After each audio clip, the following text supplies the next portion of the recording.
Welcome to The Explainer. If you've been looking to grow your retail business without completely draining your budget, well, you are in exactly the right place. Today, we're taking a massive source document, packed with 100 retail promotion ideas, and distilling it into a highly structured, totally actionable playbook for independent shopkeepers. Let's get to work. So here's the core dilemma facing independent retailers today. The middle ground is shrinking, and it's shrinking fast. The whole industry is polarizing. On one side, you've got big box discounters and e-commerce giants winning on price alone. And let's be real, you simply can't beat them at that game.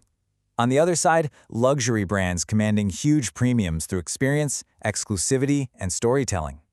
Because you can't survive a race to the bottom on price, your only sustainable path forward is repositioning your brand as premium.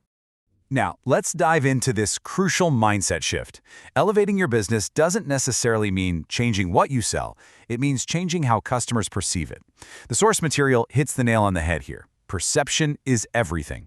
A customer who perceives higher value will gladly pay more, they'll come back more often, and the best part, they become your ultimate marketing engine, referring others without you even having to ask. Here is our roadmap to elevate that customer journey. We're going to cover the shrinking retail middle, crafting premium first impressions, elevating the physical space, community as a channel, and finally, rethinking loyalty and retention. All right, part 1, the shrinking retail middle. The source document actually provides dozens of brilliant, actionable ideas that cost very little, sometimes absolutely nothing at all, but significantly elevate how customers view your business.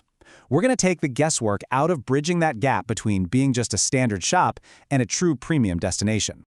Moving right into part 2, crafting premium first impressions. Digital advertising is obviously no longer optional, but are you doing it right? Instead of shouting about a 50% off sale, which honestly immediately erodes your perceived value, try an anti-sale campaign. Literally just tell your audience, hey, we don't do 50% off. We do quality that lasts. Couple that with behind-the-scenes reels on Instagram or TikTok. Show the raw, unscripted process of how a product is made or sourced or beautifully packaged. This kind of transparency builds massive trust and naturally justifies premium pricing. And don't sleep on a zero-click content strategy. Deliver pure value, like styling tips, right in the social feed without forcing anyone to click away. Premium positioning really means being fiercely intentional. Every single touchpoint needs to feel designed rather than defaulted. Think about creating a simple one-page brand book to make sure every employee, every social post, and every email shares that exact same sophisticated tone. It means strict color restrictions, and this is a big one, completely banning retail jargon like SKU or markdowns in favor of warm, clear, human language. That brings us to part 3, elevating the physical space. Whether we realize it or not, subconscious judgments are constantly being made based on tactile quality. The playbook suggests doing a physical touchpoint audit. Actually walk through your front door as if you were a customer, count every single surface you touch, the door handle, the countertops, the fitting room hooks. Then, upgrade every single one. Swap out those cheap plastic hangers for wooden or velvet ones. Get a beautiful receipt tray. Fix that squeaky door. It's a nearly zero-cost mindset shift, but it has huge returns on how premium your store feels. And we absolutely can't forget the sensory experience. Listen, poor lighting is the fastest way to make a premium product look cheap. Layer your lighting and use warm 2700 to 3000 Kelvin bulbs to make both people and products look fantastic. Next, think about commissioning a subtle signature scent, because scent is actually the strongest trigger of human emotion. Finally, curate your music based on the time of day. Did you know a slower tempo actually increases basket size? These subtle cues create an immediate, unconscious feeling of luxury. You can even alter the literal pacing of the space itself. Think about introducing slow shopping hours, maybe once a week. Dim the lights, turn the music off, and have staff offer water or tea instead of hovering. Pair this with beautiful product story cards placed right next to your key items. Products with a story command 20 to 30% higher perceived value. Basically, the card does the selling for you, which frees up your staff to build actual relationships. All right, part 4, community as a channel. Your physical location is an incredible asset, way beyond just displaying inventory. By offering conveniences like a B2B shop and drop delivery for local offices by 2 p.m., or maybe opening up your space as a free recording location for a local podcast, you completely elevate your store. It stops being just a place to buy things and transforms into a vibrant cultural hub. You might also want to try a neighbor spotlight window highlighting another local business. It's a great way to signal community leadership rather than competition. You can also bring entirely new demographics through your doors by hosting paid Retail Plus education workshops. Think capsule wardrobe building, or maybe gift wrapping masterclasses. Invite local artists to take over your window displays. Tactics like these position you as an absolute authority in your neighborhood, and they create authentic word-of-mouth buzz that money literally cannot buy. Moving on to Part 5, Rethinking Loyalty and Retention. Look, acquiring a new customer costs up to 7 times more than keeping an existing one, so retention is absolutely vital.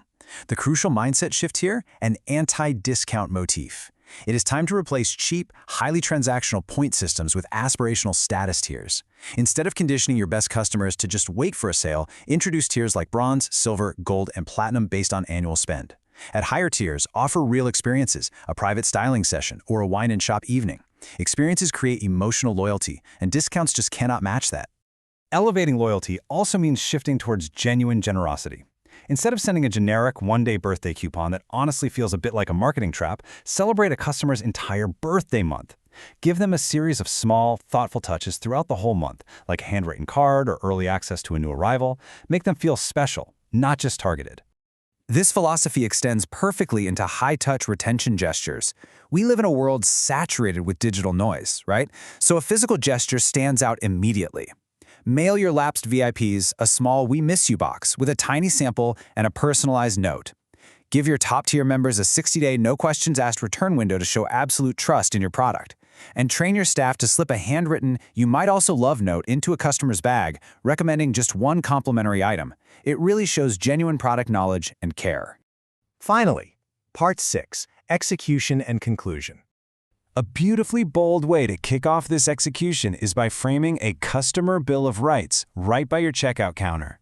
Publicly state your standards, guaranteed quality, free expert advice, no pressure ever. Staking your reputation on that premium experience guarantees that you and your staff will hold yourselves to that exact standard every single day. Remember, the biggest takeaway from this explainer is that you don't need a massive advertising budget. And you certainly don't need the bandwidth to do every single one of the 100 ideas listed in the source document. That's not the goal here. The goal is precision. Selecting just a handful of these tactics and executing them with absolute excellence is all it takes to completely shift the perception of your retail business. So, I want to leave you with this final practical challenge. Take a really hard look at your physical space, your digital presence, and your customer touchpoints. Which 3 premium upgrades are you going to commit to starting tomorrow? Pick 3, elevate your brand, and watch just how quickly your customers respond to the new standard you've set. Thanks so much for joining me for this explainer, and happy retailing.